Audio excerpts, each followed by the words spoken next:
Hey everybody, thanks for tuning in. So I wanted to talk about this route here and how it relates to climbing grading, sandbagging, fluffing, and how we as climbers deal with it. So this is a route that I bolted 4 years ago at Cecilville Bluffs. It is a really fun route. And when I bolted this thing, I was on a rampage of bolting routes at this cliff. I think I spent about 2 days a week here on average for several months. And I think it ended up being 45 days total here in the season that I spent rock climbing and bolting. And I didn't quite realize it, but by the end of that, I was pretty darn exhausted. And my base level of fitness was not what I thought it was. I think this was the last route that I had bolted that season. Back here at Cecilville, working on another one of my new routes out here called End of the Rainbow. Traverses out this awesome overhang for about 25 feet. Awesome jugs until this spot with little pinchy scoops and everything. Fun techie sequence through here, but here's the real gold. Check out this hold. It's perfect. And it's super solid. And that's your clipping hold for this unit before you enter the crux. Compressing out that bulge. Huge throw around the corner. And then a slap top out. And yeah, definitely must have been pretty tired because when I topped it out, I thought it was 12C. So it's in my guidebook as 12C. So I was going up this day kind of expecting a 12C experience. I hadn't even actually planned to do it. As you can tell here, I didn't bring a good double length sling for that first clip. But yeah, as I'm climbing through, I'm like, wow, I'm feeling really good. And everything's going really chill. I mean, I remember climbing this thing and just feeling like a sack of bricks on it. So yeah, graded at 12C and kind of floated it on this day and was like, this could be 11C. Grading routes is a really challenging endeavor. There are a ton of reasons why we can get grades incorrect. And of course, there is no such thing as a correct grade. And we grade routes by how hard was it for me on this day that I sent the route? How much energy input did it take? And we compare that to, well, how much energy did it take compared to these other routes on those other days? One of the biggest challenges with this comparison style is that on one day you may feel like you're in great shape, but struggle. In other days, you may feel like you're in terrible shape,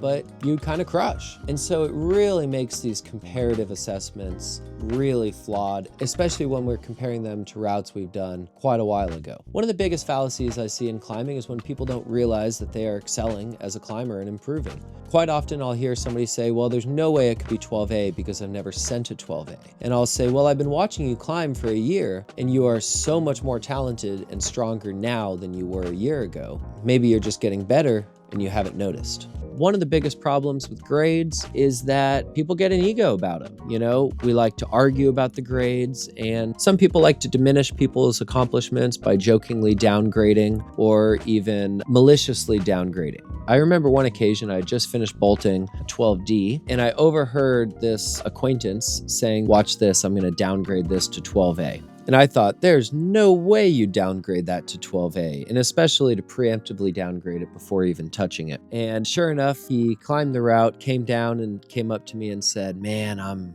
really sorry to let you know, but yeah, that thing's only like 12A at the most. And of course, nowadays the grade is settled in as solid 12D, and this guy was just being a dick. So that kind of stuff happens all the time. It makes me really lose respect for people when this happens. But one of the best ways that we can gain respect is, you know, we try to grade things as best we can. And if we're a little bit off, we accept the, whoops, that was wrong. And in the case of this route, yeah, 12C was definitely wrong. I think some people might call it 12A, but other people might call it 11C. So if we climb a route that we think is a lower grade, we should definitely feel free to vote for a grade. But I don't really like the term downgrade because downgrade, you know, has really picked up this negative connotation nowadays where quite often people are doing it to try to boost themselves up or knock down another person.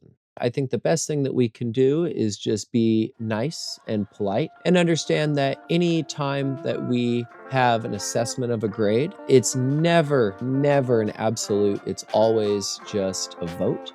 I've had plenty of times where people have voted a higher grade for my routes and plenty of times where they've voted a lower grade. And some people will take it as, an insult when somebody votes a lower grade, so they try to protect their own ego and they will automatically give routes a lower grade, called sandbagging, to protect themselves from feeling emasculated or embarrassed. Whenever you're perceived as a sandbagger, there's this kind of notion that, wow, this person's really strong, they're a badass, they're tough. And, that kind of gives the person a sense of superiority often. But when you are considered a fluffer, you're often considered weak or not tough enough or having ulterior motives. And so we try to avoid that. So oftentimes people will aim more towards sandbagging for fear of accidental fluffing. And the problem with always trending towards this direction is that you'll never get an honest vote on what you really think the routes are graded. I would say that my routes get voted higher or lower at about equal rates. And so I would consider that to mean that I am doing my best to grade routes. Occasionally there'll be some outliers. This route is definitely the biggest downgrade I've ever done, and it's a self-downgrade from 12C to maybe 11C. My biggest upgrade was probably a 5.9 that was upgraded by Ethan Pringle to maybe 11B. So I think it just shows that grades are silly and people have different experiences on routes, and there are so many different variables to how grades come about that we should never, ever be rude, mean, or condescending when we are putting out our opinion on a grade. And I think that is just one of the many steps that we can do to improve our climbing community and really respect the people around us and build and foster a really positive climbing environment. Thank you. Hope you have a great day. Enjoy.